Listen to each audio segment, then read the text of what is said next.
Boa tarde a todos e todas, todos. Temos aqui a satisfação, a honra de poder, juntamente com a professora Vera Freitas, presidir esta mesa que traz essa eminente companheira trabalhadora, advogada e mestre em Direito, procuradora da Universidade Federal do Paraná, histórica militante do movimento negro em Santa Catarina, a professora Dora Lúcia Bertúlio, com a qual temos o prazer de conviver há 38 anos na militância política em Santa Catarina, fora de Santa Catarina e fora do Brasil. Depois das rezas do dia de ontem aos orixás, após a reza e o canto emocionante do povo originário presente neste plenário, trazendo a vitalidade e a força do povo, dos povos de Tupã, com as suas divindades, eu estava ali no canto assistindo a apresentação da comunidade indígena, embebecido pela ternura daquelas melodias e daqueles cantos de pé no chão, na proximidade mais radical com a vida ainda existente no planeta. Eles vieram aqui, graciosamente, para quem não entende, abençoar esse congresso, provocar a paz desse congresso, provocar reflexões profundas das pessoas mais destacadas do movimento sindical, do magistério em Santa Catarina. Os delegados e delegadas aqui presentes são os melhores quadros de educadores.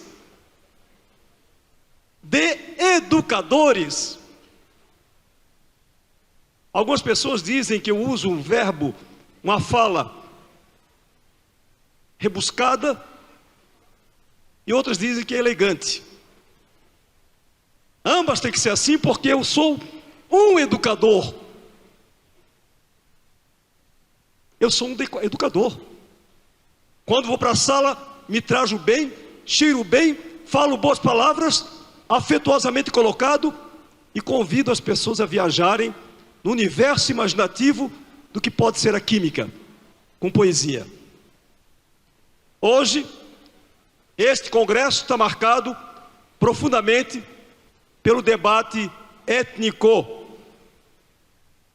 que tem uma pauta endereçada a debater a questão da Lei 10.639, uma conquista social do povo negro no Brasil de 450 anos, que consegue chegar ao Estado brasileiro, se movimentando e dizendo que a história dos povos africanos, dos negros nascidos no Brasil, tem que ingressar no sistema oficial de educação do Brasil. Isso em 2003, essa lei foi sancionada. Em 2008, perceberam beneficamente o que significava a Lei 10.639. E nós avançamos para trazer conosco os povos indígenas. E aí surge a Lei 11.645. Essas duas leis dependem de muitos fatores para sua implementação plena. Da escola assumir esse projeto, dos operadores desse projeto, os educadores, assumirem a plenitude de uma proposta democratizante, igualitária, inclusiva e socialista, para aqueles que gostam do termo, na ampliação de horizontes para toda a sociedade. Por isso nós estamos aqui hoje E eu fiquei um tempo ali calado, tentando também ajudar em apaziguar espiritualmente o nosso ambiente, para que nós pudéssemos aqui, primeiramente, demonstrando aquilo que nós temos de melhor para a convidada que vem da Universidade Federal do Paraná, graciosamente renegou o Prolabore e vem aqui por convicção política e ideológica. Essa é a professora Dora Lúcia Bertulli.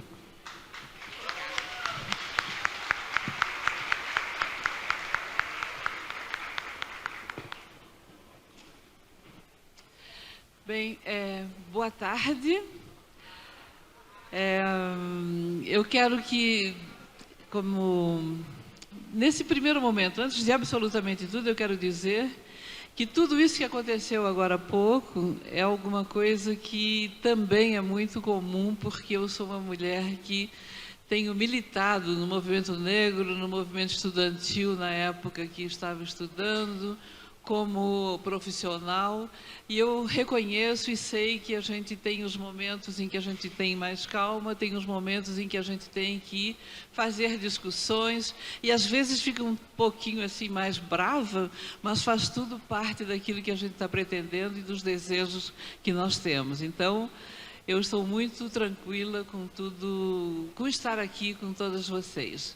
Eu quero agradecer, na pessoa do Márcio de Souza, o convite do Cinti para a gente poder fazer hoje uma conversa nesse congresso a respeito de uma questão que ela, ao mesmo tempo que ela é fundante do nosso país, ela também passa ao largo do nosso conhecimento, muitas vezes do nosso interesse, muitas vezes das nossas vidas, ou muitas vezes interfere absolutamente nas nossas vidas, que é o racismo e todos os movimentos que advêm da discriminação racial e de todo o processo que embarca e estrutura o nosso país, e que nenhum dos referenciais de qualidade de vida desse país estão ao largo de perceber a desigualdade por conta da discriminação racial e do racismo. Então, quando eu estou aqui num congresso de professores no estado de Santa Catarina, que é o meu estado, porque eu nasci em Itajaí e Santa Catarina é minha terra, eu fico muito feliz porque este é um tema para nós catarinenses de muita importância, de muita relevância e ao mesmo tempo de muita dor. Então, eu gostaria de fazer esse preâmbulo exatamente para me colocar no momento em que nós vamos conversar sobre a questão da educação, do racismo e o que a Lei 10.639, com a correção da 11.645, fez e faz para o ensino brasileiro, para a educação brasileira, com a especialidade de estarmos aqui, em Santa Catarina. É muito importante falarmos nesse nosso estado. O que acontece? De repente, eu gostaria de fazer em dois momentos, a nossa conversa em dois momentos. O primeiro momento seria da gente conversar sobre do que estamos falando. Porque quando nós falamos sobre Lei 10.639, quando nós falamos da inclusão da população indígena na Lei de Diretrizes e Bases da Educação, exigindo que o sistema educacional atenda às questões do conhecimento, da história e do desenvolvimento da contribuição dos povos indígenas e da população negra no nosso país, é preciso que nós tenhamos no antemão o conhecimento do que e por que nós precisamos alterar uma lei que já era de 96 e que já devia naquela época ter trazido esses elementos, e que só em 2003 ele vem, a partir, muito especialmente, de todo um movimento movimento negro e movimento dos antirracistas, ou seja, da população branca solidária, no sentido de trazer a discussão do racismo para o sistema educacional. E por que para o sistema educacional? Todos os senhores e senhoras aqui presentes sabem que fazem parte do grupo mais importante da sociedade, de todas as sociedades e muito especialmente da sociedade brasileira. São os professores, são as professoras que, na verdade, aquelas que trazem a possibilidade de nossas crianças, da nossa sociedade, da nossa juventude, de, através do conhecimento, trazer a possibilidade de desenvolvimento para uma nação. Então, a especialidade dos senhores é e deveria ser considerada por toda a sociedade, por toda a classe política, por toda a classe governamental, como a mais importante que nós temos no nosso país. E por que, então, é necessário conversar sobre racismo e discriminação racial nesse espaço? Então, começamos. É importante que nós tenhamos, para todo esse movimento, para que a gente possa, de alguma forma, justificar, reconhecer e entender da importância desta lei e do texto, na verdade, desta lei, é saber da nossa formação. Quer dizer, qual é a formação do Estado brasileiro, qual é a formação da sociedade brasileira que chega num limite e que nós precisamos constantemente estar trabalhando no sentido de fazer com que a sociedade brasileira reconheça nas pessoas negras a dignidade da pessoa humana, que é disso que nós estamos falando. Quando falamos de racismo, nós falamos de dignidade humana. E a dignidade humana, para que ela seja absoluta, ela precisa reconhecê-la em todos os segmentos da nossa sociedade. E nós, Brasil, a partir dos 500 anos, ou seja, tivemos desses 535 anos que nós temos, 523 anos que nós temos uma história da formação da população que é fundamental para entendermos os movimentos que temos que ter agora. Então, se nós pensarmos em todo o movimento da escravização dos povos sequestrados da África para o Brasil, e os movimentos do Estado brasileiro e do direito brasileiro para, de alguma forma, contemporizar o processo de escravidão e trazer os movimentos no século XIX para chegarmos até a chamada abolição, que daí a gente pode também conversar sobre isso um pouco, é necessário que nós tenhamos esta visão da nossa formação. Então, o que acontece? O direito e o Estado brasileiro, eles foram, muito especialmente no século XIX, os, digamos, protagonistas não criação, mas protagonista da disseminação do racismo na sociedade brasileira. E como que isso acontece? Primeiro, o primeiro movimento que nós temos que refletir aqui é que, a partir do momento em que o Brasil se separa e tem a independência de Portugal, nós formamos e iniciamos a formar um Estado, que é o Império. Na formação do Império, nós vamos ter legislações e nós vamos ter a elite política e a elite econômica com a manutenção do sistema escravista, com tudo aquilo que todos nós aqui conhecemos um pouco e que talvez devamos sempre estar procurando conhecer mais, para termos exatamente a ideia do que significou aquele primeiro período de formação da população brasileira. Nesse momento, nesse período do século XIX, nós vamos ter toda uma legislação do Império que vai caminhar no sentido de trazer a população branca nacional e estrangeira, no caso, na época, como sendo aquela que seria a merecedora de todos os espaços e de todos os benefícios sociais. Como fez isso? Na medida em que você tratava as pessoas que chegavam do continente africano sequestrados e os chamava de escravos, você já começava a fazer uma determinação de que essas pessoas seriam escravos por natureza, não necessariamente por conta do tráfico ou por conta da situação de chegar no Brasil.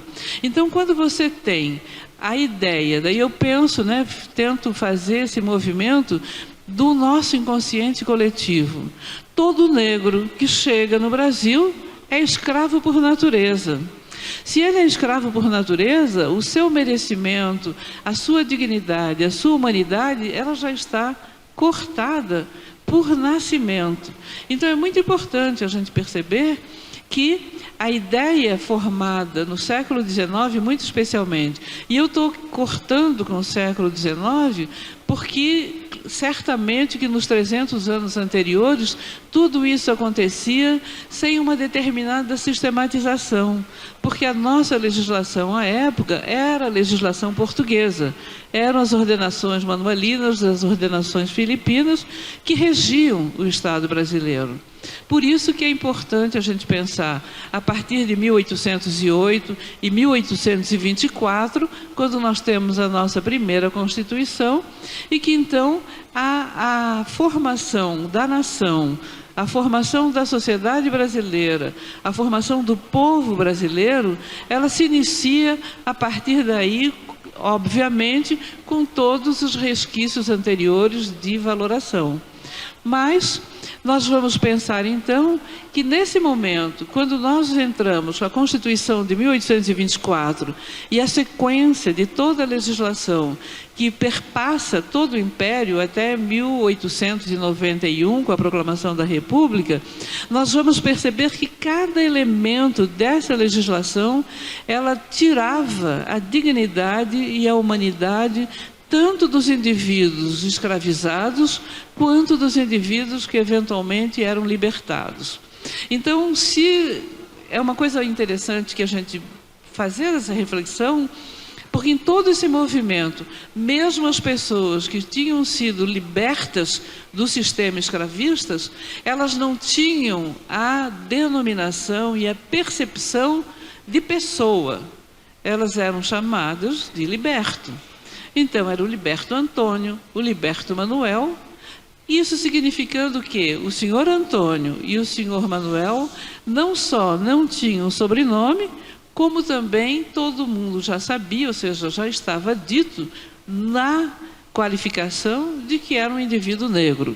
Então, é muito importante que nós tenhamos essa compreensão de que a negritude, nossa, no país, no Brasil, ela sempre foi recebida e ela sempre foi valorizada negativamente anteriormente à nossa possibilidade de ser indivíduos, de ser mulher, de ser homem e dos talentos eventuais que a gente pudesse ter.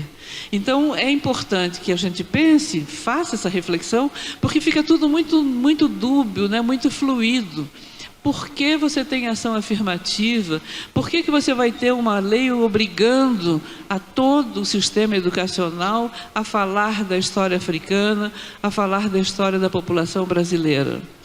Quando, na verdade, na naturalidade das coisas, todos nós, desde criancinha, sempre aprendemos a história da população branca, a história da população europeia, como sendo aquela única existente. Então, o nosso inconsciente coletivo se forma desde o primeiro momento nas escolas como a branquitude, o ser branco, o ser europeu e a história da Europa como sendo aquela que efetivamente nos faria ter o desenvolvimento e nos faria sermos uma sociedade apresentável para a sociedade internacional.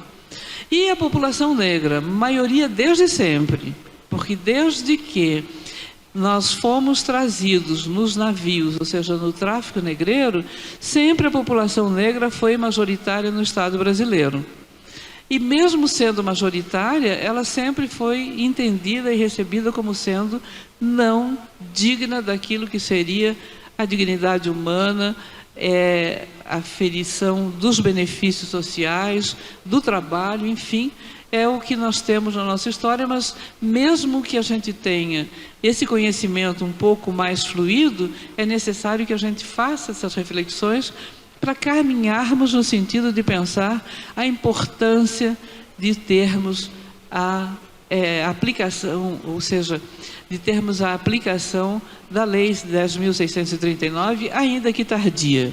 Então, esse primeiro movimento do racismo, que ele vai se espraiando na sociedade brasileira, a partir do nascimento das pessoas, a partir da chegada no Brasil da população escrava, da população africana escravizada, e que caminha durante todo o século XIX e perpassa a República até os nossos dias, é preciso que nós tenhamos um esforço bastante intenso para que a gente, primeiro, conheça e autorize. Eu acho que o ponto mais importante do porquê, e o professor Márcio falava, após 20 anos da lei, porque foi em 2003 que nós tivemos essa abertura, e nós não temos esta lei aplicada adequadamente na nossa sociedade, em todas as nossas escolas, e eu não estou falando só de Santa Catarina, eu estou falando de Brasil, inclusive.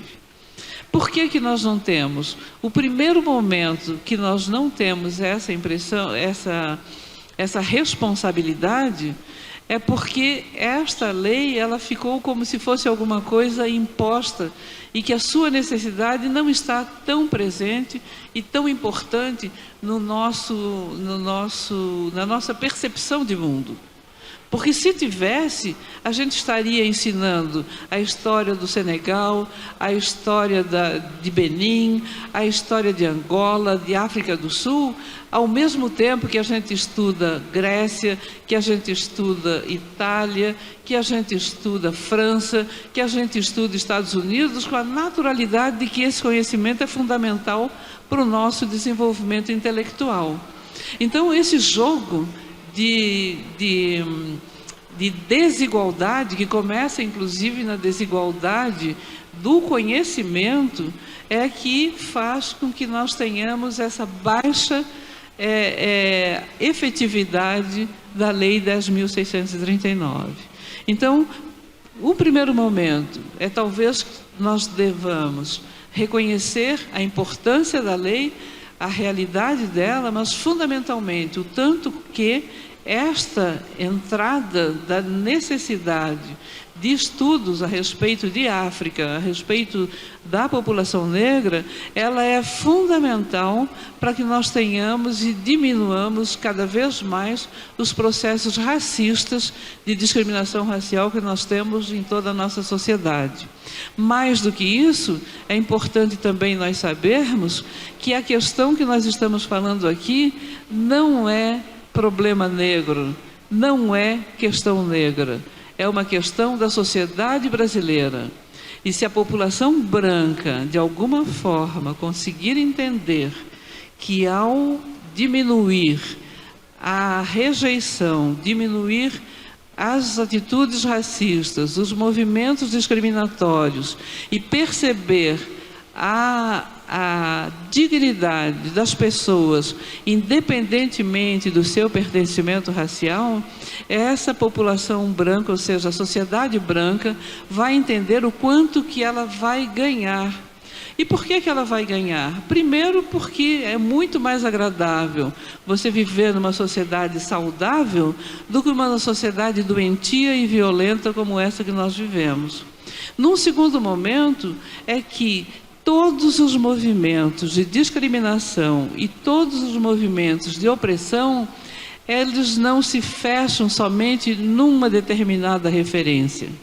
Na medida em que eu entendo que o indígena ou que o indivíduo negro não merece a minha solidariedade, não merece dignidade, não tem merecimento na sociedade porque ele é negro ou porque ele é indígena, eu também posso me dar ao luxo de me autorizar a dizer, mas os pobres eu também não gosto, e portanto eu também vou discriminá-los. A comunidade LGBTQIA+, o indivíduo gay, não faz meu gênero, eu também vou discriminá-lo. Ou seja, há uma naturalidade na autorização que nós recebemos ao discriminar um indivíduo, uma pessoa humana. Essa autorização interior, ela se espraia. Então é preciso que nós tenhamos essa percepção e percebamos todos os movimentos de violência da sociedade brasileira.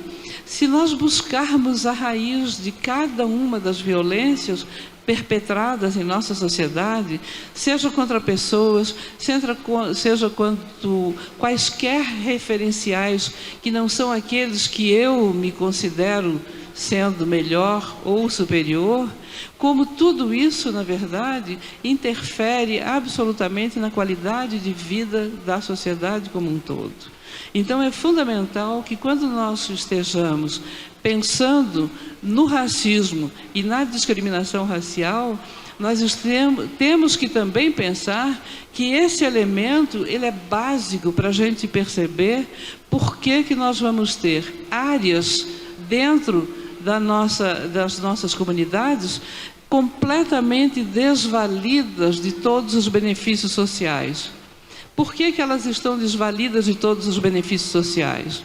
Porque aquela população que lá vive, ela é uma população não merecedora de alguma forma, receber e de ser beneficiário daquilo que, na verdade, é o resultado do seu próprio trabalho.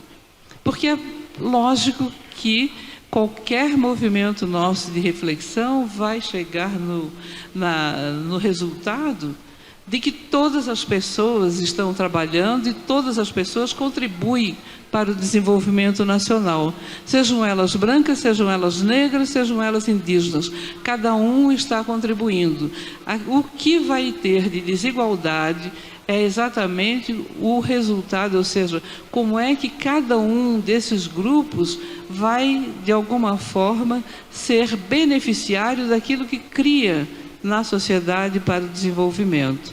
Então, esse movimento me parece ser chave para que todas as escolas, todos os governos, eles entendam e promovam a possibilidade de implementação de leis como esta, de trabalhar com a história negra, com a história africana, para o desenvolvimento da própria comunidade, da própria sociedade. Quem ganha, ganham negros, ganham brancos, porque as crianças negras que sofrem todo o processo, todo o sistema de racismo dentro das suas vidas, seja no social, seja na escola, fisicamente ou emocionalmente, de qualquer forma que essa violência venha, ela vai ter, sem dúvida nenhuma, maior dificuldade no seu sistema de aprendizagem. E daí, quando hoje no nosso século 21, nós temos os psicólogos, os pedagogos dentro da área, com a área de psicologia, trabalhando a questão do bullying, eu fiquei assim, ao mesmo tempo que raivosa, eu fiquei encantada, porque de repente, pela primeira vez no mundo, bullying é algo que é devastador para a educação. Só que nós sofremos bullying desde o nascimento. Nas crianças negras, elas são, na verdade, discriminadas por serem negras sempre. Nunca ninguém falou que era bullying, nunca ninguém disse que isso atrapalha o desenvolvimento intelectual e a aprendizagem da criança. Mas quando a população branca começa a ter problemas sérios e que devem ser bem tratados e que vai interferir no desenvolvimento das suas crianças, todo o sistema de conhecimento especialmente na área emocional, ela vai começar a discutir, a trazer este movimento, e hoje nós temos um senso comum já de que é preciso que todas as escolas trabalhem com muita intensidade contra qualquer tipo de discriminação. Qualquer tipo de discriminação. E isso é extremamente importante para a qualidade de vida daquelas crianças e do que eles, na verdade, vão ser no seu desenvolvimento. Todos sabemos que é exatamente das crianças, com a adolescência, com a juventude, que nós conseguimos construir uma sociedade. Então, se a gente puder, de alguma forma, num determinado momento, ao pensar no bullying, ao pensar em qualquer forma de discriminação, inserir o racismo e a discriminação racial nesse movimento, nós vamos então estar muito mais próximos de entender a necessidade de implementação da Lei 10.639. Porque as crianças brancas e negras vão aprender que o continente africano não é só Tarzan, não é só pobreza, não é só Médicos Sem Fronteira, não é só, como é que é o nome? É Unesco, alguma coisa assim, que é aquela propaganda constante, que eu acho boa a propaganda, mas ela tem que ter mais do que isso. Daquela quantidade enorme de crianças e de mulheres, muito especialmente crianças e mulheres, numa pobreza extrema, sem comida, pedindo o tempo inteiro que se faça doação, porque essas crianças morrerão, a cada minuto morrem não sei quantas crianças. Esta é a visão de África, que é perpassado no cotidiano das nossas vidas, pela mídia. E o sistema educacional, se não tiver uma, como é que se diz, uma determinação de fazer com que outros movimentos, outras histórias, outras verdades sejam ditas e trazidas para a comunidade em que elas estejam, nós vamos continuar tendo esta visão de que a Europa é fantástica, que a Ásia está lá mais ou menos dentro daquilo que eu não quero saber muito, não conheço muito, não entendo muito, e a África como sendo o lugar da miséria e da pobreza. Eu, outro tempo aí, acho que no ano passado, um amigo meu esteve foi fazer uma visita em casa, um amigo meu que mora aqui no Brasil, africano, e mandou umas fotografias da casa, da cidade, isso e aquilo, para mim. E eu mostrei para os meus netos. E a minha neta pegou e disse assim: uau, mas então não é só miséria, tem classe média, parece até que tem riqueza. E ela foi criada perto de mim, falando o tempo inteiro de que tudo que está sendo dito não é tão verdadeiro assim. E mesmo assim, na cabecinha dela, o que ficou presente como verdadeiro era a miséria absoluta dos países africanos, que ninguém nem quer saber o nome de cada um dos países, só diz que são os africanos. Então, percebam o quanto que essa disseminação do valor humano, né? Do valor humano, que na verdade é um valor humano racializado, o valor do pertencimento racial das pessoas, a partir de serem descendentes ou mesmo os africanos, hoje que a gente já tem vários aqui no Brasil, que não vieram com navio negreiro, porque são de agora. Essa visão nossa, para que ela seja, na verdade, de alguma forma, modificada, e eu sei que é um processo extremamente lento, é preciso que nós tenhamos realmente, façamos uma investida muito intensa sobre a questão de trazer para as escolas esse conhecimento. E eu tenho participado de muitos trabalhos em escolas, lá em Curitiba, muito especialmente, de convites, né, de professores, porque tem a tal da falta do material, tem a falta disso, a falta daquilo, que na verdade eu sei que tem falta realmente, mas ao mesmo tempo que tem falta, o sistema, e daí eu gostaria de entrar no outro ponto, que é o institucional, é o racismo institucional.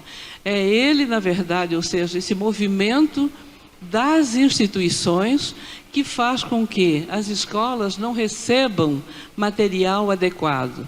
Porque não falta livros de geografia falando dos continentes, dos países europeus.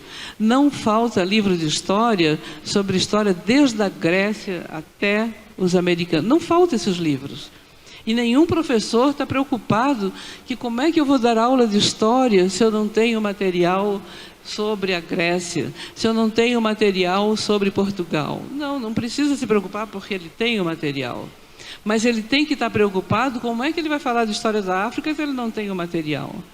Nenhuma faculdade no Brasil, ou quando eu digo nenhuma também sou meio exagerada, mas vamos lá, 95% das universidades brasileiras não convidam professores africanos para fazerem palestras em quaisquer dos cursos que vocês possam imaginar. Quer dizer, não há nem a ideia na academia, ou seja, nas universidades, que é quem vai formar os professores, de que é possível, ao invés de eu convidar um senhor lá da França, da Itália, da Alemanha, dos Estados Unidos para fazer uma palestra sobre arquitetura, que tal eu convidar um do Senegal, que tal eu convidar um da Nigéria, que tal eu convidar um de Moçambique? Ou será que lá não tem? Ou será que lá não tem universidade? Não é? Então há um descaso institucional.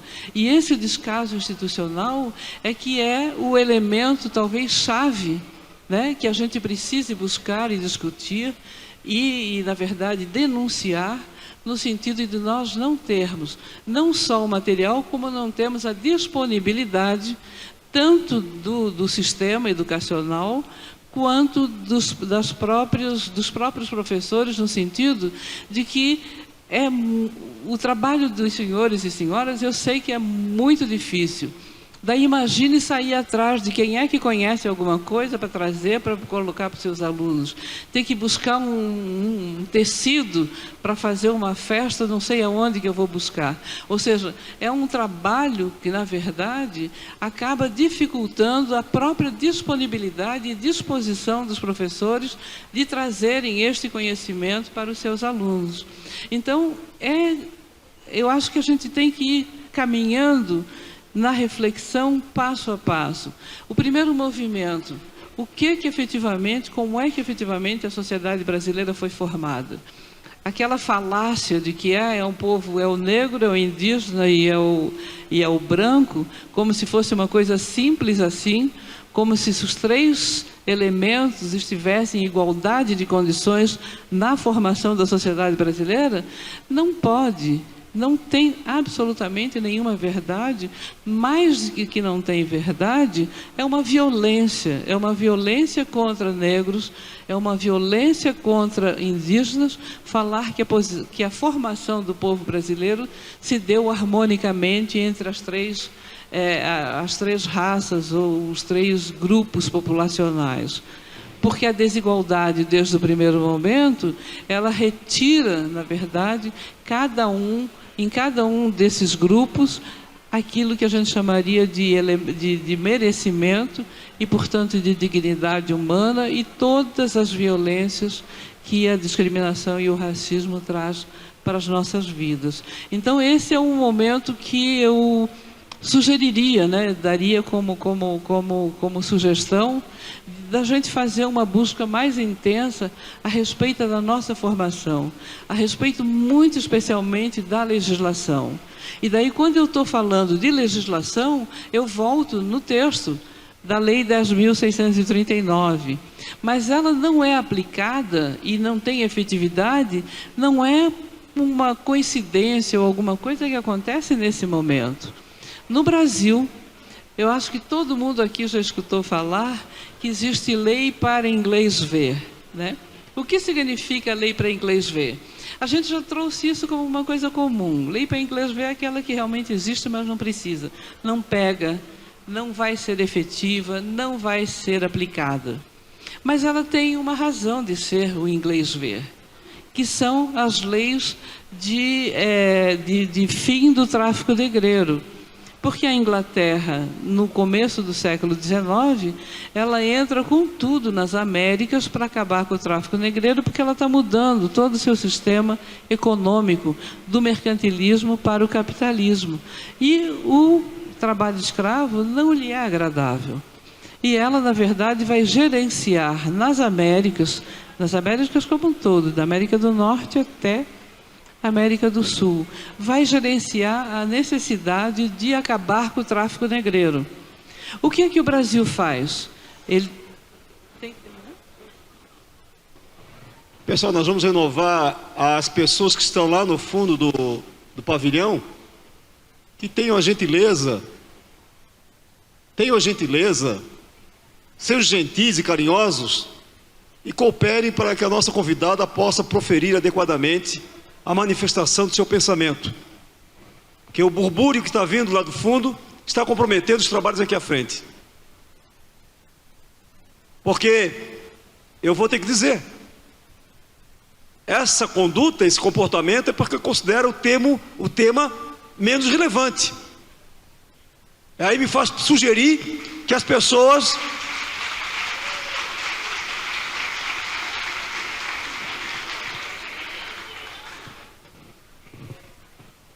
são diversas as formas, né? São diversas as formas, realmente a gente percebe, não adianta não falar. Mas, enfim, eu estava falando a respeito da lei para inglês ver. Então, a Inglaterra, ela pressiona absolutamente, né, o Império Brasileiro para acabar com o tráfico negreiro. O que acontece? 31, nós temos a primeira lei, 50 nós temos a segunda lei, porque de 30 até 51 ela não funcionou. E aí é que vem toda uma ideia, né, uma brincadeira, digamos, né, meio desagradável, de que era uma lei que era feita para os ingleses, não para ser efetivada aqui. Então você tinha a lei de que era proibido o tráfico negreiro, mas todos os traficantes continuaram a trazer indivíduos sequestrados durante mais 20 anos. Não é? E os historiadores hoje, né, porque nós temos, a respeito da história do Brasil, eu acho que a gente tem que ter muito cuidado também, porque se eu pensar a partir dos anos 80, talvez, do século 20, os anos 80 é que nós temos maior quantidade de informações adequadas a respeito do sistema escravista, ou seja, os historiadores passam a ir mais fundo em buscar novas histórias, novos relatos, enfim, novas pesquisas. Então, essas novas pesquisas nos dão conta que mesmo depois de 1850, muitos navios trouxeram negros sequestrados aqui para o Brasil. E não é outro motivo do porquê que nós dizemos que o sul do Brasil não tem negros, né? Tem uma ideia generalizada no Brasil de que no sul não tem negros, né? Daí cá nós estamos, mas enfim, o que acontece? É que exatamente a partir do momento do fim do tráfico negreiro, é que os navios deixaram de ficar no Nordeste e até o Rio de Janeiro e passaram a descer aqui para Laguna, Paranaguá, Laguna e mais alguns portos no Rio Grande do Sul. Também é por isso que nós vamos ver que a população negra nessa região sul, ela está majoritariamente nas áreas litorâneas, não é? É onde você tem maior número de população negra. Então, significa que todo o movimento do Império para acabar com o tráfico negreiro, ele era, na verdade, para demonstrar ao sistema britânico de que nós estávamos cumprindo os acordos, não é? Bom, se nós temos essa ideia, e isso vai perpassando o sistema nosso legislativo e executivo da mesma forma. E no judiciário, sem dúvida nenhuma, nós vamos ter o resultado. O que eu estou querendo dizer? Que se nós já temos esta cultura, né, uma falsa cultura, de que nós precisamos ter leis para mostrar à sociedade, para mostrar à comunidade internacional que nós estamos fazendo alguma coisa, nós fazemos. Tanto que nós temos excelentes leis. Agora, ser efetiva, a efetividade delas é outro departamento completamente diferente. Vai depender de quem são aqueles que serão beneficiários daquela lei, quem são aqueles que são os violentados por aquela lei, para que ela seja aplicada ou não. E é por isso que eu volto então para falar da 10.639, que ela foi um momento muito importante na nossa sociedade, um momento muito importante dos governos, um momento muito importante do nosso legislativo, mas ficou feito. Ou seja, era isso que todo mundo queria? Vocês estão brigando há 400 anos por uma lei, por uma obrigatoriedade, não é pela lei, pela obrigatoriedade de colocar o ensino da população negra, do seu desenvolvimento, das suas, enfim, de tudo aquilo que é das suas contribuições, e falar do continente africano, pegando os países, os diversos países, e trazendo para o conhecimento. Era isso que os senhores queriam? Está feito. Nós temos a Lei 10.639 e pronto. Daí o que acontece? Ela é importante, fundamental. Ninguém vai tirar importância, até porque cada movimento legislativo é importante. Agora, se a gente pensar que ele foi feito para ser efetivo, para a sua efetividade, daí a gente já tem que pensar diferente. Porque não é esse o movimento, porque nós temos, e daí é importante a gente saber como é que se dá, né, a conjuntura político-jurídica nacional, né? Político, jurídica e econômica. Certamente, todos nós sabemos, acho que todo mundo aqui tem mais ou menos esse viés, né? E a gente sabe que é o econômico que é, na verdade, quem dá a chave de todos os movimentos. Mas ele sozinho, ele não consegue fazer, senão através de quê? Através do Estado. E daí o Estado é que, na verdade, se subsume, né, ao poderio econômico e vai fazer as suas determinações ou a efetividade das suas determinações a partir dos poderes que rolam, né, na verdade, no todo social. Então, o que acontece? Nós temos leis, nós temos uma Constituição de 1988, nós temos o artigo 205 e sequência, colocando todas as diretrizes para o sistema educacional nacional. Em 1996, nós temos a Lei de Diretrizes e Bases da Educação, colocando todo o sistema educacional como deve ser para o desenvolvimento da sociedade brasileira. E nós vamos ter que virar o século, passar para 2003, para o ano 2000, no ano de 2003, nós conseguirmos através, e é muito importante, tudo isso é através de quê? Dos movimentos sociais negro e colaboradores, porque não cai do céu esse movimento, as legislações, as determinações de qualidade de vida da sociedade. Por isso estamos aqui, exatamente porque sabemos que somos nós que devemos fazer com que o Estado cumpra o seu papel. Então, também para a edição da 10.639, houve todo um movimento social muito intenso de professores, de intelectuais negros e brancos não racistas ou antirracistas, para que nós tivéssemos essa possibilidade. Isso significa que nós conseguimos esse ganho em 2003. Também é muito interessante a gente pensar que, fazendo aí um jogo, né, de conhecimento da história e dos movimentos que ocorrem nesses períodos. No ano de 2001, nós tivemos a Conferência de Durban, a Conferência da ONU para a Eliminação de todas as formas de racismo, discriminação racial, xenofobia e todas as formas correlatas de discriminação. Este movimento, ele foi um movimento internacional, era a ONU, né? E a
você não pode permitir que o sistema se feche de tal forma que possa explodir. Você faz umas aberturas, nessas aberturas você vai trazendo as pessoas, alguns serão cooptados, né, infelizmente, e outros manterão a sua digamos, né, saga, né, de buscar aquilo que estão procurando.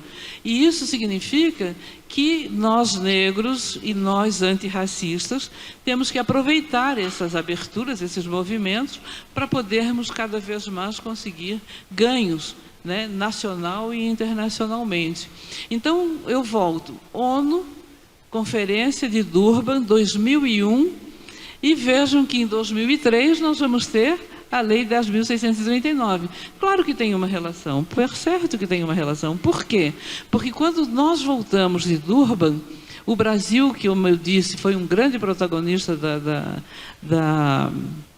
dessa conferência, nós conseguimos, junto com, claro, com a unanimidade, que é obrigatória, mas a gente foi muito, como é que se diz, muito contundente na discussão da necessidade de ações afirmativas e de reparação para as populações negras e indígenas, muito especialmente das Américas e também, sem dúvida nenhuma, do continente africano. Então, nós chegamos no Brasil com aquela força. Também não é por nada que é justamente nesse período que os trabalhos sobre ação afirmativa iniciam. Em 2003, nós vamos também ter a primeira universidade, que foi a do Rio de Janeiro, estadual, e 2004, Paraná e Brasília e Paraná, com todo o movimento de ação afirmativa com cotas para a população negra. Então, tudo isso, eu acho que a gente pode pensar num conjunto de movimentos, de ideias, de discussões e reflexões que a Lei 10.639 acaba encontrando um ambiente que não tinha como ser negado.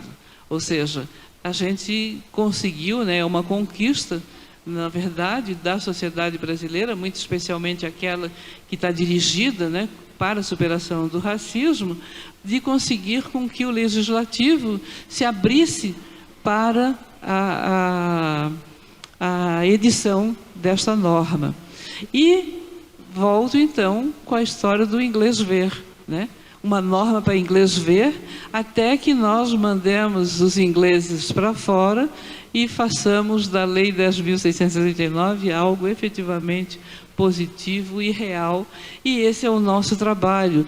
E o nosso trabalho não é só nosso pessoal, mas fundamentalmente como é que nós vamos às nossas instituições e obrigar as nossas instituições a fazer a efetividade dessa normativa. Trazer o material, coletar aqui, acho que a gente vê, tem uma banca inteira de livros bem interessantes para criança, para adultos, né, que são materiais interessantes. Hoje, é a partir, inclusive, desse movimento todo do início, né, do século XXI, né, no caso, dos anos 2000, nós temos tido vários trabalhos muito importantes de diversos intelectuais de diversas áreas sobre a questão racial e sobre a necessidade de superarmos o racismo. Então, o sistema educacional, o Ministério da Educação, certamente tem dinheiro, tem possibilidade e tem material para municiar todas as escolas brasileiras de material para fazer esses estudos e criar esse movimento, esse elan, na verdade, né, nas escolas, da necessidade de trabalharmos com a cultura africana, a cultura negra brasileira e, fundamentalmente, a contribuição da população negra para o desenvolvimento nacional. Porque esse é o ponto mais fechado que a sociedade branca brasileira não coloca. Quer dizer, nós temos alguns indivíduos que foram proeminentes no Brasil, negros, desde o século XIX para cá, e no século XX e agora XXI, e que são acobertados, absolutamente acobertados. Quando eu preciso dizer o nome, eu digo o nome, mas daí eu não mostro a figura, também não sei exatamente quem que é exatamente para deixar com que haja aquela nuvem, né, da desconfiança sobre a possibilidade, o talento, a responsabilidade que a população negra tem de desenvolvimento, porque é ela que é a trabalhadora majoritária, até porque é a população majoritária, e que o Estado brasileiro, o Congresso brasileiro e todas as instituições de Estado descartam. Pensem, senhores e senhoras, descartar 50% dos talentos nacionais simplesmente porque eu não quero que os negros dirijam esse país. E daí nós estamos aqui, acho que, nesse propósito. E se a gente não está nesse propósito, a gente pode refletir sobre esse propósito. E acho que o que eu deixaria aqui para a gente poder pensar, né? Não sei, acho que eu já falei bastante, e vocês também estão com o tempo muito apertado, me desculpem, mas eu deixo essa reflexão, né? Quer dizer, é necessário que nós façamos essa reflexão. Eu não gosto, por que que eu não gosto? E qual é a importância do meu gosto para o desenvolvimento de uma sociedade? Qual é a importância do meu gosto pessoal para que eu tenha uma sociedade mais sadia, menos violenta, mais democrática? Então, independentemente, eu sempre tenho dito, nós não estamos falando aqui de gostar ou deixar de gostar, nós estamos falando em respeitar.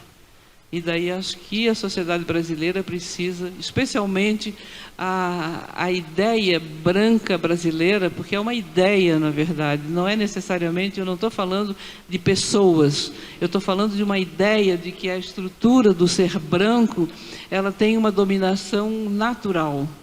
E a estrutura do ser negro tem uma subserviência também natural. E é isso que nós precisamos quebrar, e eu creio que a implementação dessa lei que foi complementada para colocar a população indígena no mesmo patamar possa, de alguma forma, ir modificando esse país e talvez algum dia nós tenhamos uma sociedade democrática e sadia. Muito obrigada, agradeço a gentileza de vocês.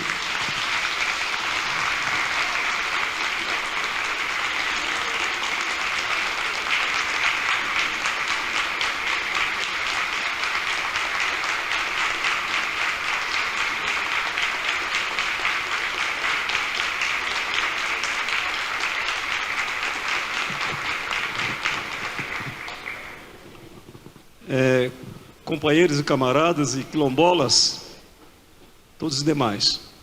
Obviamente que a provocação feita pela doutora Dora nos aguça a querer sugerir uma manifestação, uma indagação.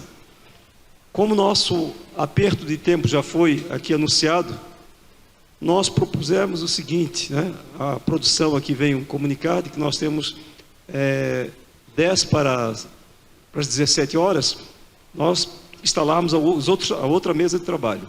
Então, nós queremos fazer assim, pegar por representação daquelas que vierem até aqui. Faremos 10 perguntas, dividido em 2 blocos de 5 perguntas. Cada um organiza uma intervenção de 2 minutos e, dessa maneira, nós teremos a oportunidade de findar uma manifestação, alguma consideração também muito breve da professora Dora. E, infelizmente, nestas circunstâncias, não, diria assim, nós teremos assim o não aproveitamento máximo da Dora nessa nossa rodada, né?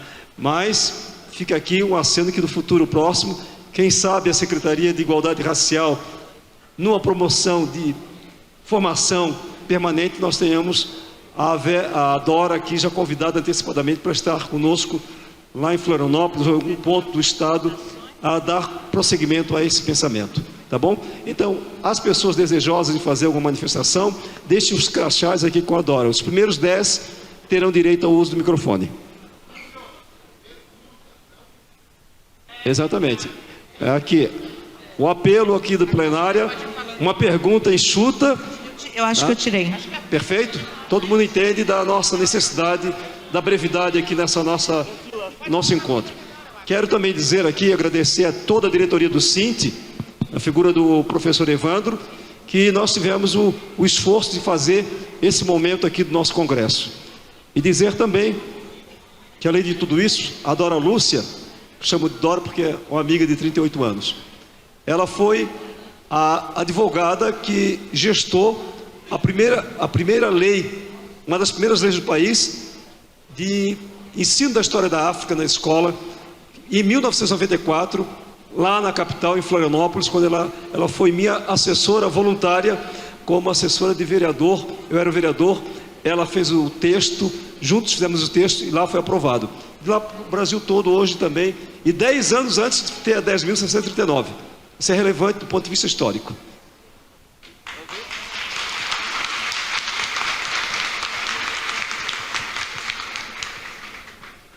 Boa tarde a todos e todas. Professora, eu queria agradecer muito pela sua fala. Nós precisamos muito ouvir essas pautas, né? São importantíssimas para nós aqui da educação. Professora, uma pergunta. A professora citou em vários momentos, mas ainda eu queria se a professora pudesse falar mais um pouquinho. A grande professora Bell Hooks, ela tem uma afirmação no livro dela que ela fala assim: nada que não pode ser comunicado pode ser entendido. Então, se eu não tiver uma prática de comunicação que chegue naquelas pessoas, ela não tem significado, né? Então, ela até fala que os movimentos feministas na Europa eram mulheres brancas trazendo ideologias importantes sobre o feminismo, mas para as mulheres negras.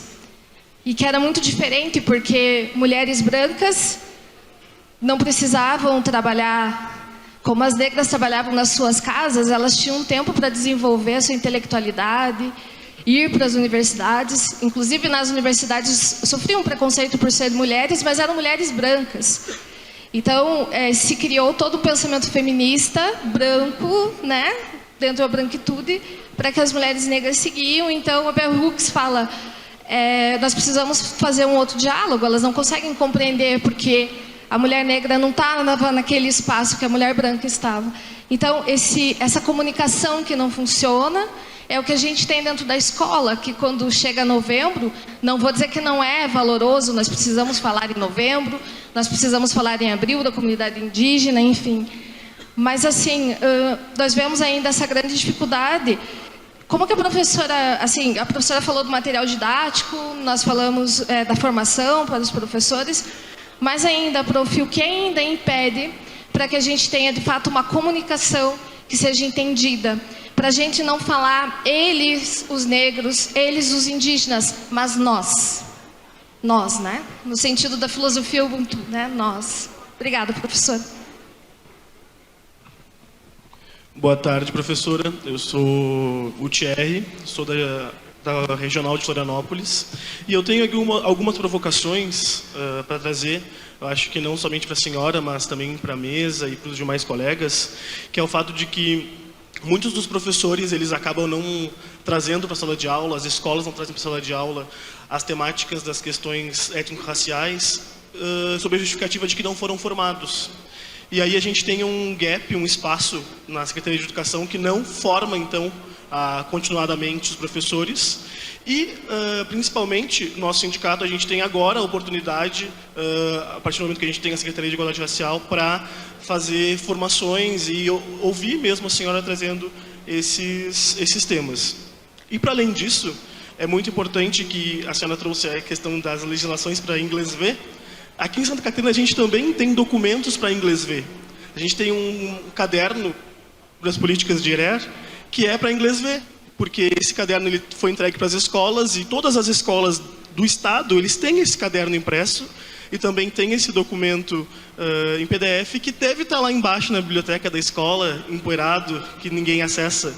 Além disso, a gente tem a Jerusi Romão, que é uma grande professora aqui da nossa região, que construiu, junto com a equipe, o Caderno Africanidades Catarinense, que também as escolas receberam e está lá embaixo na biblioteca da escola.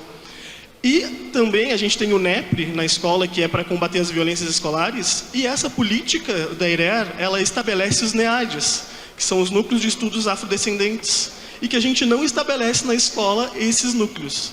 O que a gente poderia fazer para expulsar esse inglês e conseguir, então, desenvolver e aplicar as práticas de diversidade étnico-raciais nas escolas? Obrigado. Como todos já iniciaram falando do agradecimento, também quero agradecer muito, muito, muito. Não quero ser agressiva aqui nas minhas palavras, mas eu quero lembrar um ponto que ontem na abertura tivemos um grupo que fez uma apresentação, era um grupo Catarina, África Catarina, serviu como, abre aspas, entretenimento. Houve envolvimento com a maioria do público. Parece-me que o negro só serve para entretenimento, que quando vem uma professora intelectual, cientista, os meus colegas se afastam, fazem barulho, desconsideram o conhecimento dessa grande professora. Eu estou aqui indignada, porque ontem estavam todos aqui dançando, brincando, e hoje aqui um conhecimento negro. Isso ficou uma... Eu não quero ser grosseira, mas desculpa, tá? Outra coisa é me pedirem rápido. Esse assunto muito me interessa. Se tivesse que pedir assim, mais tempo, eu ia pedir mais tempo, professora, para que você ficasse aqui. Tá? Uma dúvida que eu tenho, obrigada. Uma dúvida que eu tenho, que é na BNCC, está escrito assim, sobre as diversidades. Por que a cultura afro está no grupo da diversidade? Isso um pouco me incomoda, devo ou não me incomodar com isso, mas está no grupo da diversidade. Obrigada, professora. Obrigada, mesa. Obrigada, professor. Obrigada. Boa tarde, professora Dora. É um imenso prazer conhecê-la pessoalmente. Eu já conheço a senhora de nome e, infelizmente, eu não pude ouvir toda a sua fala, porque eu fui ao hotel escrever uma moção de repúdio que será assinada por demais setores e forças que estão aqui. Eu sou professora Elizabeth, eu construo o CINT Regional de São José, sou professora de música, trabalho artes na educação pública do Estado. E o que eu quero dizer é assim, aproveite em nome do CINT Regional de São José, nós convidamos a senhora para construir conosco, conversei com o Márcio ainda há pouco, nós precisamos construir com o sindicato esses temas relacionados ao racismo, porque as escolas estão sendo, os alunos estão sendo ligeiramente atacados. E aproveitar também para dizer, os alunos e os professores, obviamente, né? Dizer para a senhora, e quero fazer essa denúncia pública, que as senhoras que estão trabalhando na limpeza, elas foram ainda há pouco discriminadas por uma professora branca. Então nós queremos dizer que quando nós olhamos para essa fila, que nós vemos 7 pessoas somente compondo essa fila e não querendo disputar lugar de fala para discutir as questões do racismo, eu gostaria que a senhora pudesse contribuir de que forma nós precisamos urgentemente construir com toda essa categoria aqui, que são de mulheres brancas, que são uma categoria de mulheres e multirracial, essa luta antirracista em Santa Catarina. Muito obrigada mesmo, obrigada ao Márcio de Souza por trazer a professora Dora. Muito obrigada.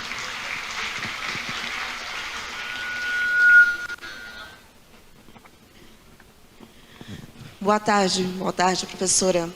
Primeiro eu gostaria de dizer que eu fiquei encantada e ao mesmo tempo eu fiquei revoltada. Eu sou Adriana, sou professora de História, venho da Regional Florianópolis e sou coordenadora da Rede Nacional de Mulheres Negras no estado de Santa Catarina. E ouvindo a senhora falar e percebendo, o que tinha acontecido aqui, é muito interessante, porque corrobora com o que as nossas companheiras falaram aqui. Eu não deixei de prestar atenção que nós todos somos educadores. Nós principalmente na infância, nós, negras e negros, na infância nós nos deparamos com racismo na escola. E depois quando nós somos professores e professoras. Né? Então, durante a sua fala, foi o que eu queria lhe perguntar sobre isso, né? Que o que a senhora achou dessa situação?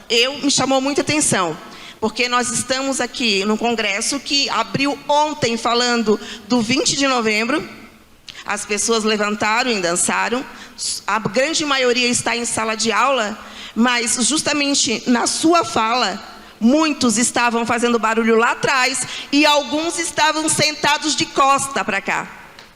Eu achei isso uma falta de educação e o racismo.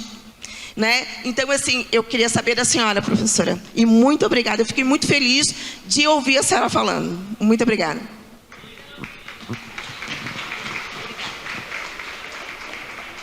Ela não quer ficar para a segunda rodada?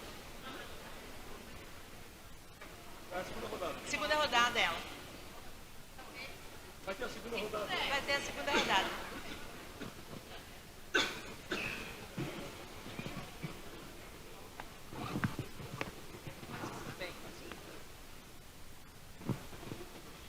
Bem, eu vou procurar ser breve, né, para que a gente possa conversar um pouco mais, e eu espero tratar de cada uma das questões colocadas. A primeira foi, se eu entendi, era que talvez fosse importante a gente falar em nós, ao invés de ficar falando em negros, índios e brancos, enfim, somos nós. Eu acho que a gente já teve 523 anos e eu estou esperando, talvez, um pouquinho menos de 500 anos para que a gente possa efetivamente falar em nós.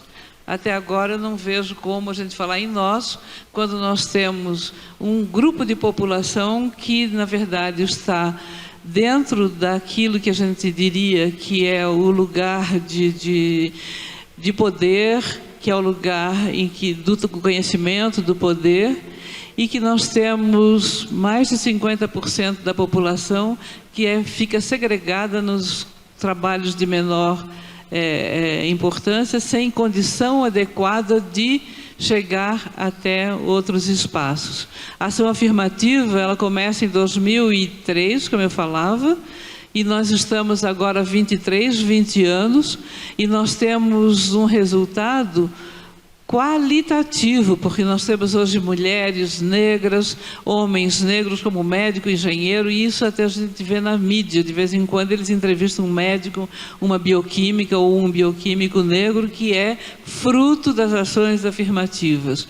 Isso significa que foi necessário criar espaços específicos para negros, para que os talentos negros pudessem sair dos seus lugares, dos seus corações, dos seus cérebros. Então, nesse sentido, é que ainda não temos, infelizmente, a possibilidade de falar nós. Nós falamos nós, sociedade brasileira, nós queremos que a sociedade brasileira entenda a questão, mas é necessário que nós pontuemos que o racismo e a discriminação racial é um elemento de extrema importância e referência na qualidade de vida dos brasileiros e das brasileiras. O nosso só entra no resultado nefasto, né? E isso é uma coisa que é preciso a gente continuar conversando, pontuando as questões, para que a gente possa efetivamente chegar a ter uma sociedade em que não importe, é a história do sonho do Luther King, né?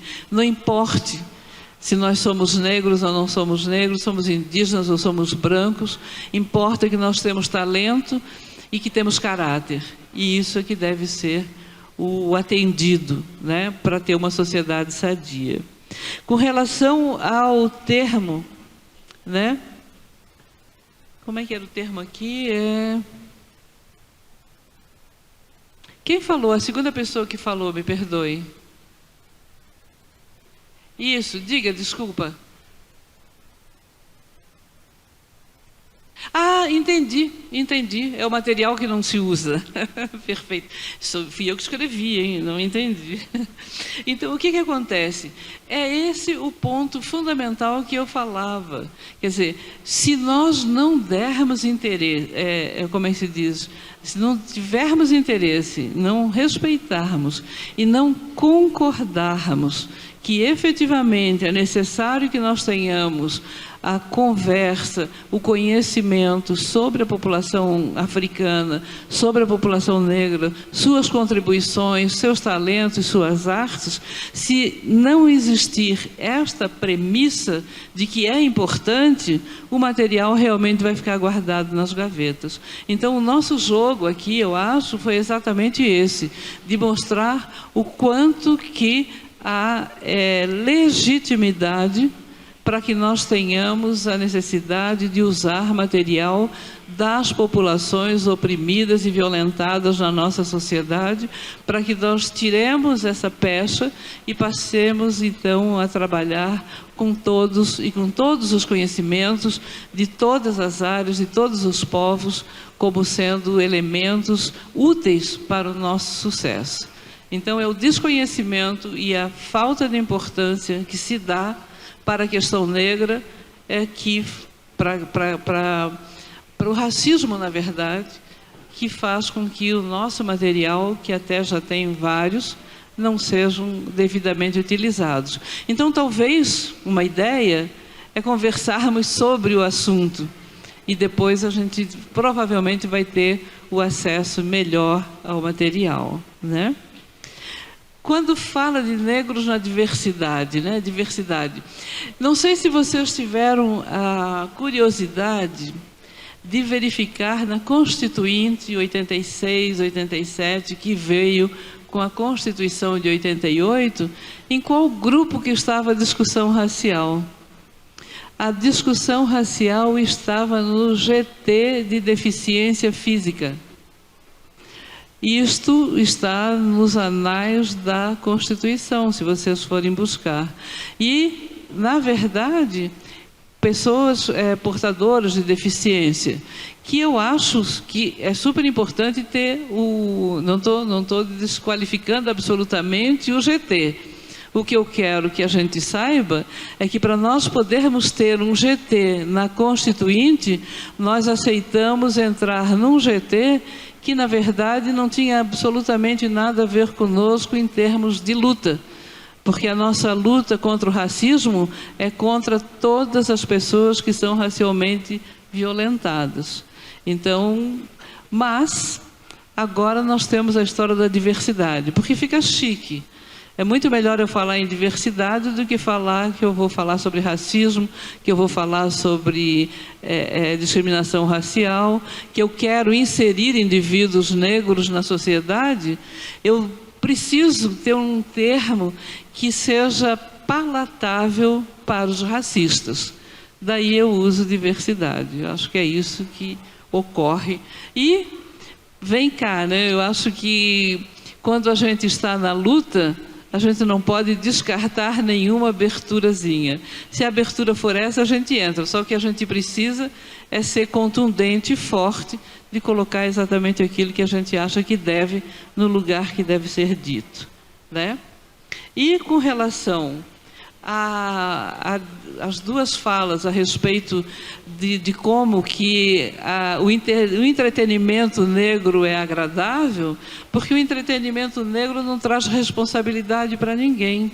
Então eu posso dançar, eu posso cantar, eu posso adorar o Seu Jorge, mas eu posso adorar também o grupo Raça Negra, e eu acho isso tudo maravilhoso, mas não me traz nenhuma responsabilidade, me diverte, me deixa bem.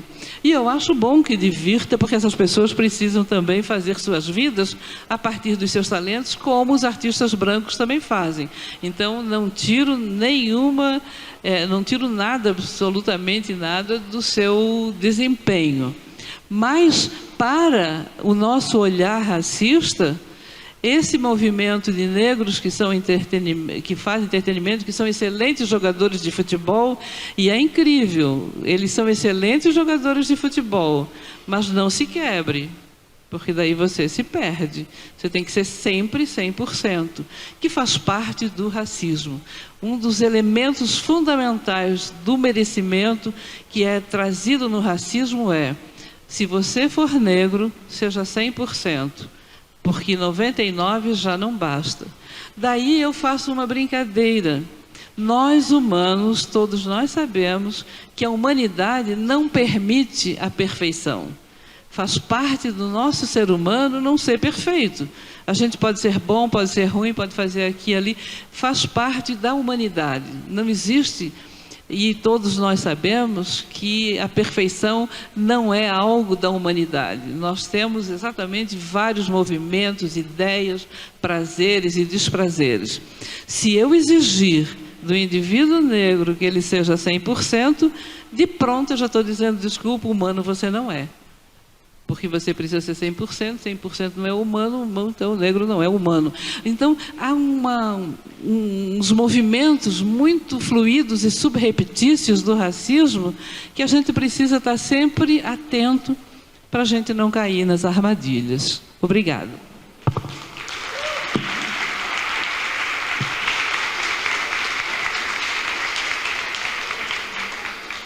A segunda rodada.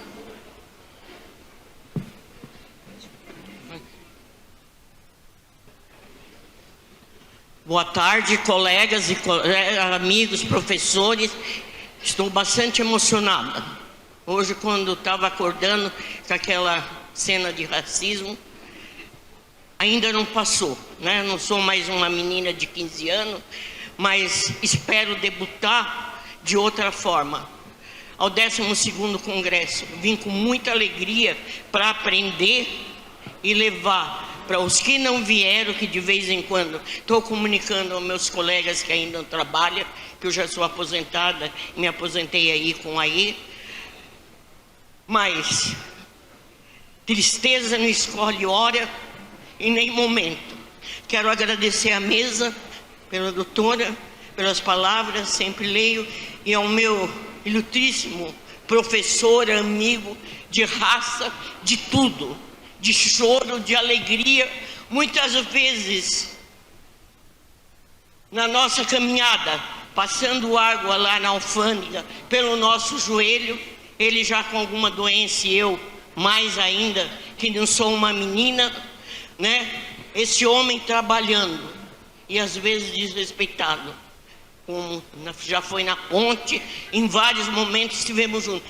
Eu pendurei a minha chuteira, só que eu não cortei o cordão da minha chuteira. É uma brincadeira, mas vocês pensem que uma mulher aos 79 anos, com 28 dias, que eu fiz 18, está chegando lá. Hoje é dia 16, né? 17, 18, 30, porque o ano tem 31 dias, tem 28.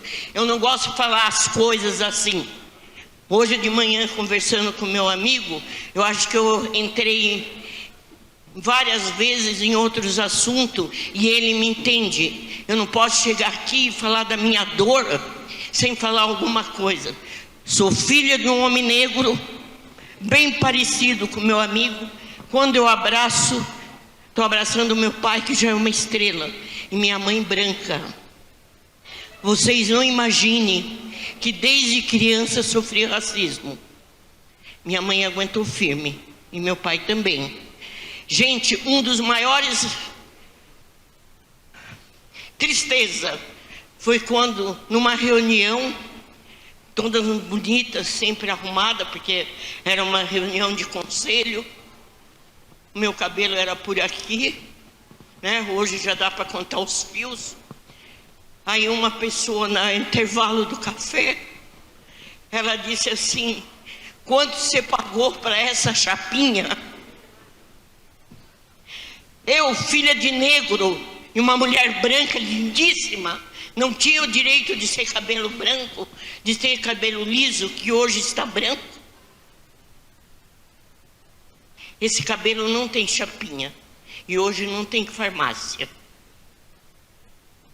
No domingo uma pessoa falou: vamos mudar a cor do teu cabelo? Eu falei: a cada 18 dias você vai me dar o din-din? Eu estou feliz com ele assim. Vamos voltar ao assunto. Sofro racismo desde que conheço por gente. Na escola, no Paraná, meu pai tinha alfaiataria e loja. Para dar ele era muito bom, mas os filhos eram negros para entrar em alguns lugares. E nós não somos tidos como os negros, cabelos lisos. Mas em alguns lugares, para favorecer outras pessoas, eram brancos. O que a minha mãe e o meu pai nos ensinaram? Estude, porque o que você aprendeu hoje, ninguém te tira. Vai junto no caixão se tiver enterro. Gente, é muito triste. Hoje, 16 de novembro, 2023, século 21, como eu já disse, 79 anos. Acordando de manhã, onde nós estávamos, com história de racismo. Eu estou bem emocionada. Não adianta você escrever, não adianta você projetar. Aqui dentro existe mágoa, não só minha, como de muitos. Como de alguém que está em casa, alguém que está em sala de aula, alguém que está numa fábrica, numa indústria, alguém que faz a limpeza do teu banheiro. Isso é muito triste. Outra coisa, o professor sabe, a professora também. Eu fui a CT até pouco tempo. Quando os meus alunos chegavam que era, vamos dizer, mal cheirosos, sabe? Vem depois, via lá na mesa. Quando era aqueles, era abraço assim. Gente, isso é muito triste. Não faça, porque às vezes nos vem alguma coisa e nós caímos aqui ou caímos aqui. Uma criança não merece. Agora, quando está lá na guerra, a gente vê esfacelado. Que o meu bisneto do coração de 6 anos falou assim: Bisa, não chora, desliga. Mamãe, desliga. Eu me lembro das minhas crianças em sala de aula. Eu não quero mais ver isso. Como que nós vamos mudar com a lei, com o ensino? Professor Márcio, carregando, minha chuteira foi pendurada. Passei a pandemia, é duro ficar preso. As penitenciárias, fui 2 vezes, que eu tenho serviço social também. Chegou nesse dia, meu marido teve que fazer uma cirurgia de emergência. Deus me tirou de lá. Eu não quero ser presa, e vim ser presa na pandemia. Por isso, peguei a minha chuteira e vou para a luta, atrás dos nossos direitos, das nossas crianças. Gente, lei é para ser cumprida. Nós não podemos ver educação em 2 minutos. Professoras, se não sabe lidar com racismo, eu sou da Associação de Mulheres Negras, afastada por um momento. Batalhamos, né, professor, de racismo. Nós, é só chamar, é só não se chamar. Nós somos todas umas meninas de 70, 75, 80, 88. Entendeu? Nós queremos falar, nós não queremos ver brancas pisadas, mas não queremos ver negros pisados. Conheço muitos que abandonam a escola porque não têm oportunidade. O ano passado, no mês de maio, com a história de abuso, morreu uma negra, que ela foi abusada. Qual o título que ela levou quando ela foi? Ela não teve coragem de se casar, de usar uma aliança, de ficar noiva e de namorar, porque um abusador foi branco. E ela passou como mentirosa, e ela levou para a sepultura essa tristeza que o Covid levou ano passado.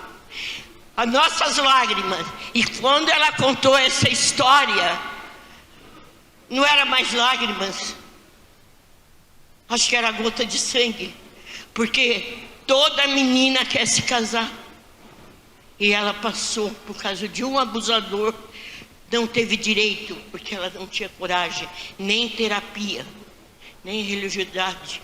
Teve gente, não sou nada, gosto de lutar, e a vitória só vem quando nós lutamos. Não tem nada de graça. Aquilo que nós fizemos hoje de manhã por essa colega, Deus está vendo. Deus está vendo. Ela não vai salvar só com bate-palma, com uma palavra. É duro levar. Quem perde sabe, quem é abusada sabe. Se nós temos seio bonito, ou o bumbum que o meu já está acabando. Tem que ser respeitado, tem que ser respeitado, porque se não fosse bonito, não se colocava silicone, não se fazia empréstimo para colocar. Não dá para falar, gente, para lutar. O racismo é triste, mas a ignorância é pior. E a ignorância é falta de aprendizado. Nós temos livros, nós temos internet. Para que a telinha como de manhã?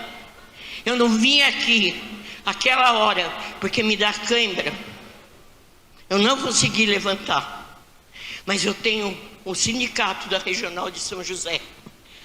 São homens e mulheres capazes de agradar. Hoje eu escrevi para minha neta do coração. São os adoradores, são um anjo. Ela pegou e falou, por isso que nós deixamos, porque antes da senhora ir, a senhora disse que são maravilhosos. Gente, não é a idade que nos vai podar de racismo. Não é a idade que vai nos podar de não falar de racismo. O racismo existe, existe, existe. É uma venda nos olhos para quem não quer ver. Mas vamos nós aqui adultos trabalhar, ajudar aquelas crianças que estão na escola e os professores que estão ainda na ativa. Não tenho pena de vocês, mas tenho respeito que não está sendo fácil, mas procurem aprender. Procurem aprender. Não é bolo nega maluca, é um bolo de chocolate. Gente, é muito triste. Eu tenho uma bisneta de 11 anos no coração. Chegou em casa que a professora levou o bolo com granulado.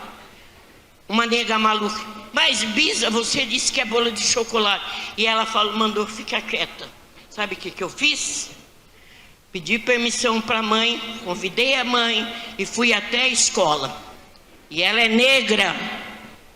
Aí ela pegou e falou assim, mas nas receitas tá. Eu falei, então, professora, a senhora pega a lei. Vamos estudar, vamos mudar. Talvez quando eu fosse criança também era nega maluca, que eu nem sei. Era bolo de Toddy. Gente, se eu ficar aqui, com tantos anos que eu trabalhei, eu dei aula com dinheiro, sem pagamento, muitos não recebiam em escola particular, de Alagoas, Paraná, São Paulo, interior, e estou aqui hoje. Sou grata pela mãe e pelo pai que eu tive, e os amigos que eu encontrei na minha caminhada. Agora, sem lutar, sem ir buscar, sem ter coragem, ninguém adianta. Ficar aqui ouvindo a palestra ontem, ficar hoje vendo, é difícil ficar sentado. Mas quando nós queremos um jogo de futebol, outro dia uma menina dizendo lá no Rio de Janeiro que ficou 3 dias. E a educação onde fica? Se nós somos educadores, eu vou morrer pobre, mas eu sei que eu estou cumprindo o meu dever. O meu dever. Quem precisar de mim para dar uma fala, eu estou às ordens. Gente, é uma obrigação. Educação. Nós não podemos atropelar, que nem pegar uma panela de arroz ou de feijão, cozinhar no fogão a lenha e pôr numa elétrica em 5 minutos. Educação é construção, é tijolo dia a dia. Educação não se faz, não vou falar a palavra.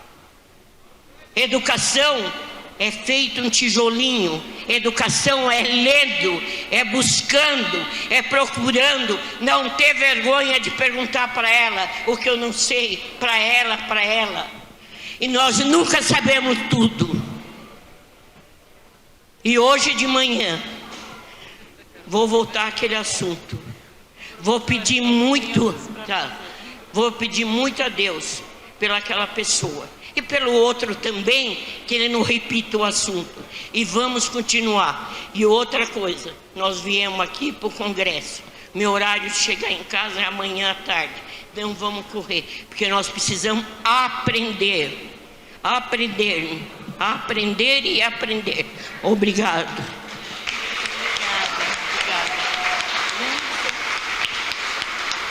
Pessoal, tem mais uma inscrição, se alguém quiser, tá? Bem, eu acho que estourou o tempo, né, Dora? Vou passar para você e tu faz as tuas considerações. Não, eu declinei. Deixa a Vera concluir. Tem uma pergunta do professor. Pode vir aqui, professor. E daí a Dora conclui. Quero parabenizar a mesa em nome do meu amigo Márcio, de longa data, e pedir perdão à plenária pela minha deficiência na oratória. Eu participei de todos os congressos que o Cinti realizou até hoje.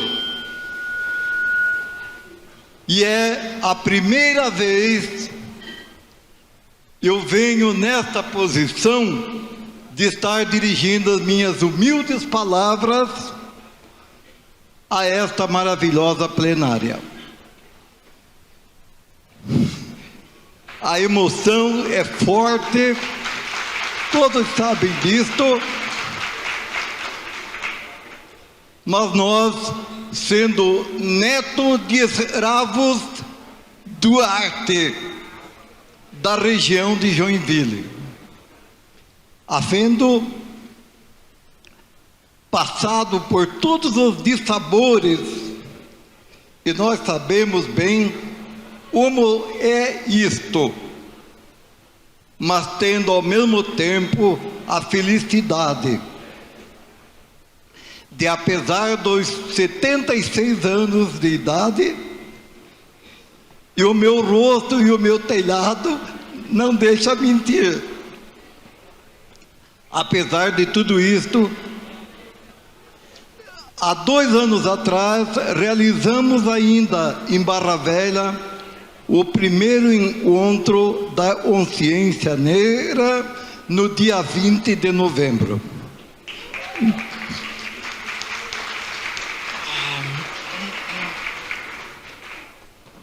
E também nos sentimos muito honrados de novamente estarmos em um congresso do Cinti com tantas personalidades importantes e nos honram por isto. Queremos dizer também que somos filhos de uma família de 16 membros, dos quais, infelizmente, o único que chegou a uma universidade. Então isto traz um peso enorme, onde a maioria de vocês é difícil avaliar uma situação desta, né? Mas ao mesmo tempo me sinto um homem feliz por ter tantas amizades, por ser amigo do ex-vereador Márcio de Souza, por conhecer hoje a doutora, e se faz presente aqui, e me foge a memória, doutora Dora, lá, é isso? Bom, e ao mesmo tempo dizer, e na nossa família, essa família pobre, humilde, como não é novidade, né? conseguiu ter um vereador eleito no município de Araguari, ao lado de Joinville, de ter sobrinha vereadora, após o falecimento, dando o nome a um colégio municipal dessa cidade. Então, a nossa maior honra é ser uma família digna, uma família respeitada, e sempre preservamos o nosso nome, e somos honrados de termos sido diretor regional do Sinti em Joinville, de termos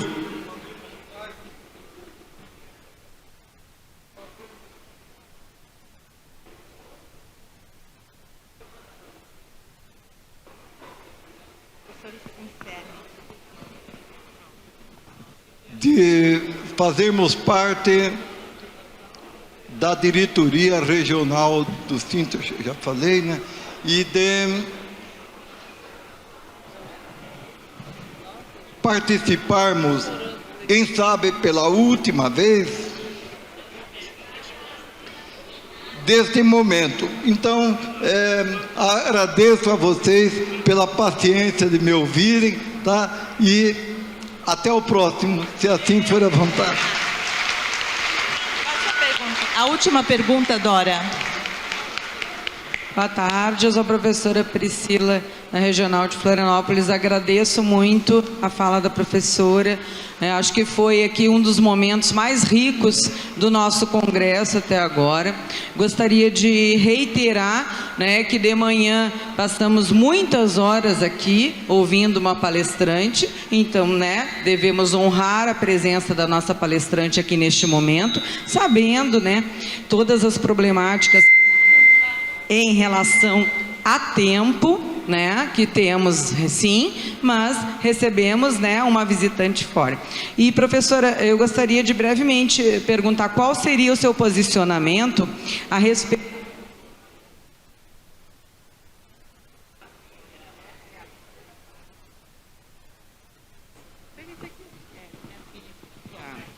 sobre a construção de memoriais no nosso país do período escravocrata. Eu estou trazendo isso porque existe um documentário disponível na Netflix que se chama Sankofa, a África que te habita, produzida por pesquisadores brasileiros, e eles propõem, nessa viagem, a visita a memoriais no continente africano. E é feito esse questionamento, por que no Brasil, agora temos o Cais do Valongo, como um memorial, mas se seria interessante, se isso contribuiria para a luta, fazer esses espaços de construção de memória deste período, qual seria o posicionamento da senhora a respeito desse tema? Muito obrigada, tá?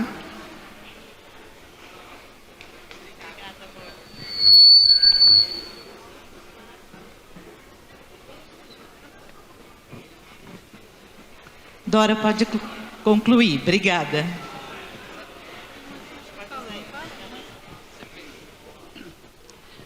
Bem, aquela menina que queria fazer a pergunta não fez, né? Tá. Aí eu...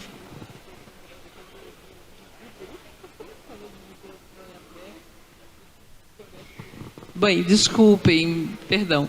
Eu acho que as duas falas aí, elas são muito chocantes para algumas pessoas, desesperadoras para outras e, de repente, desinteressantes para outras. E eu entendo, porque a gente acabou de falar aqui, durante todo o tempo, o quanto que nós não temos informação sobre as vidas negras, nós não temos informação adequada sobre a formação da população brasileira, nós não temos informações adequadas sobre a utilização em grande monta do dinheiro do Brasil, do dinheiro do país, do Tesouro Nacional, para dar conta da imigração europeia no Brasil. A gente também não fala disso. Todos os imigrantes europeus, alemães, italianos, mesmo os portugueses, enfim, holandeses e diversas outras, suíços que tem, nós tivemos nos anos entre 1850 até 1930, nós tivemos o Tesouro Nacional distribuindo terras, elementos para trabalho, trazendo, pagando o translado e fazendo com que as pessoas que estavam desagradadas no continente europeu pudessem refazer suas vidas no novo continente. Isso é muito importante que a gente conheça, porque isso também é um dos elementos que faz com que nós tenhamos uma desigualdade econômica que é racial, por conta do quanto que o Estado brasileiro e o governo brasileiro investiu na imigração europeia por mais de 50 anos. Inclusive, se vocês tiverem interesse da Lei de Terras de 1850, vocês vão perceber que a partir daí as terras nacionais, elas são somente ocupadas por venda. Quem já tinha, ou seja, os latifundiários escravocratas já tinham as terras, mas o plantel, digamos, né, todo o território nacional estava praticamente livre e a partir daí só poderia ser adquirido por compra e venda, exceto para a montagem das colônias de estrangeiros que tivessem interesse de vir para o Brasil, devendo o Estado brasileiro oferecer as ferramentas, os melhores lugares e a melhor possibilidade de eles desenvolverem os seus talentos. Não significa que não foi sacrificante, não significa que não foi sofrido, somente significa que houve uma abertura do Estado Nacional, do Estado brasileiro, para que os imigrantes brancos europeus pudessem se estabelecer e se desenvolver. E, obviamente, que são os talentos deles que vão fazer o seu desenvolvimento. O que não foi dado para todo o plantel de ex-escravizados que em 1888 foram simplesmente abandonados dos seus espaços e passaram a fazer serviços que a gente chama que são biscates, né? Fazer comida, lavar roupa, ser empregada doméstica, enfim, para poder criar as suas famílias, e isso vem até hoje. Então, eu gostaria de chamar a atenção do público aqui da plateia, de todos os professores e professoras que aqui estão, que investir no conhecimento da formação da sociedade brasileira e como que o Estado brasileiro, as elites econômicas, trabalharam no sentido de criar exatamente uma elite branca e uma periferia negra, faz com que a gente possa compreender a fala dessa senhora e desse senhor, que provavelmente deve ter sido um tanto quanto maçante para quem nunca passou por nenhuma possibilidade de imaginar que o seu corpo fosse discriminado simplesmente porque alguém não gosta da cor da sua pele. E isso é muito importante. E daí, quando nós temos hoje o crime de injúria racial, é disso que nós estamos falando. Porque quando o legislativo, que viu que o crime de racismo não estava muito... na verdade, o crime de racismo, que é da Constituição e da Lei 7716, impunha penas para comportamentos racistas, o sistema judiciário, ou seja, a interpretação da lei, o sistema jurídico nacional criou uma barreira. Você só pode criminalizar alguém por racismo se conseguir provar. Como é que você prova? Alguns crimes são dificílimos de provar, né? Então, por exemplo, a própria história, por exemplo, da infidelidade. Como é que você vai provar a infidelidade? É muito difícil, só se você vê. Mas racismo, como você vai ver? Então, o que acontece? O Congresso Nacional, em 85, ele cria o crime de injúria racial, que sai do espectro do crime de racismo, que é é imprescritível, que é inafiançável, que não permite fiança, e crime é injúria. E qual é a desculpa? Injúria é quando eu tenho uma discussão e uma violência tete a tete, de pessoa para pessoa.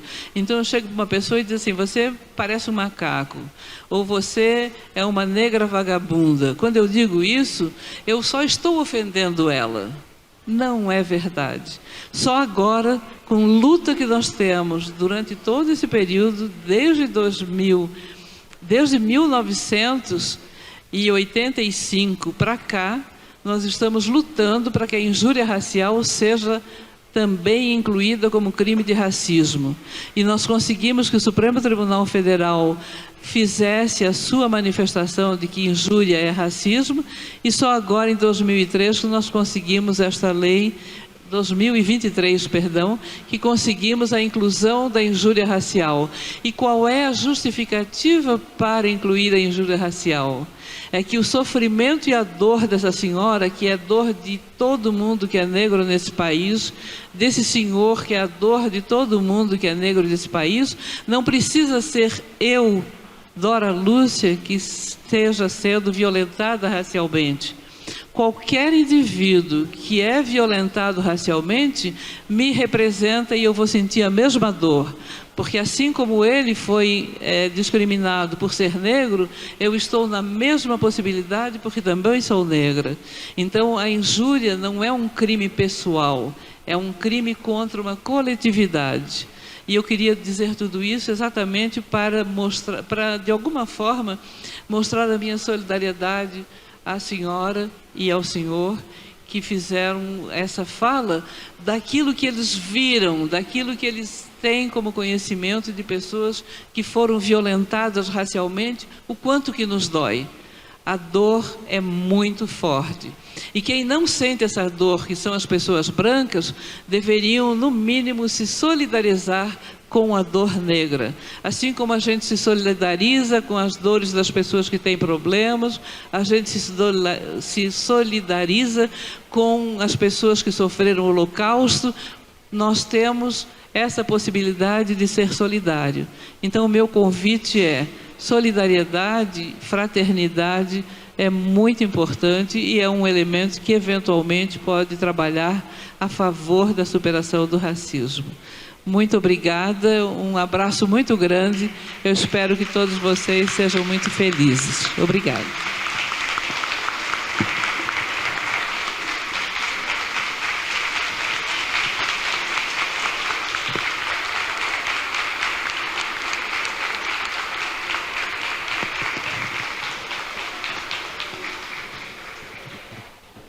Então, os aplausos são os agradecimentos dessa plenária, também uma homenagem à professora Dora Lúcia, pela exuberância da sua apresentação, do seu conteúdo, da sua capacidade de racionalizar a problemática das relações raciais no Brasil, bem como a denúncia da contundência do racismo que opera em nossas vidas.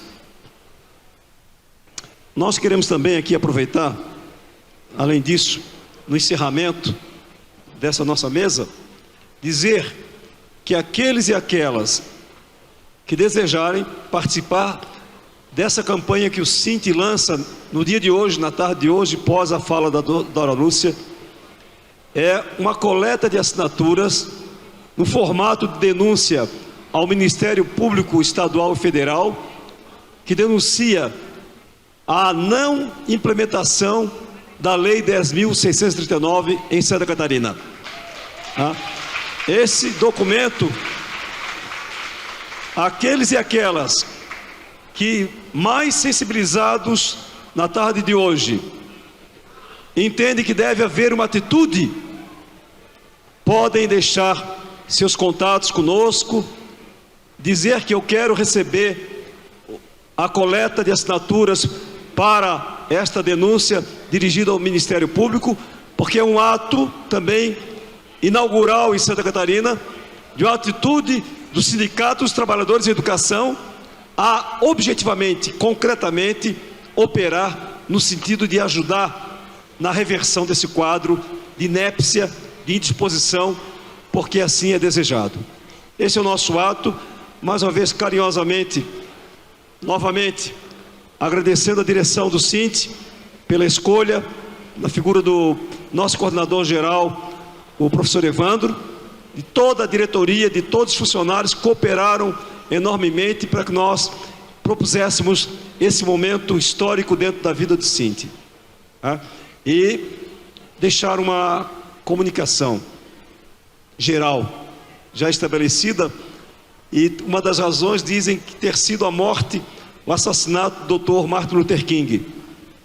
Quando Martin Luther King percebeu que o combate ao racismo precisava ter, além dos negros propriamente ditos, a presença de não negros antirracistas, e que esta luta, ela, além da condição da cidadania para os negros, ela precisava enfrentar o capitalismo norte-americano, talvez ali ele decretou a sua própria morte.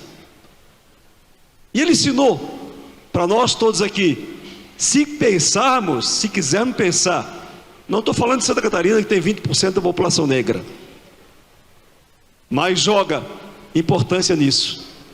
E se o Brasil, se o movimento sindical, a esquerda nacional, quiser pensar algum rompimento, alguma espécie de libertação do capitalismo, vai ter que pensar na questão negra, indígena, da mulher, do LGBTQI, porque nós somos a maior parte da população nacional.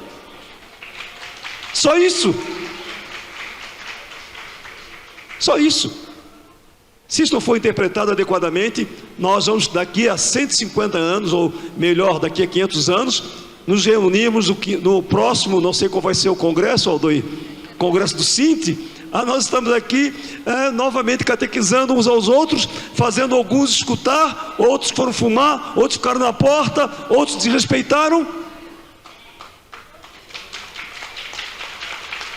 Para isso, tem esse congresso, tem essa mesa, tem essa fala, mas tem um sentimento amargo de que muita coisa tem que ser feita para alcançarmos o ideal da democracia nesse país. Muito obrigado a todos e a todas.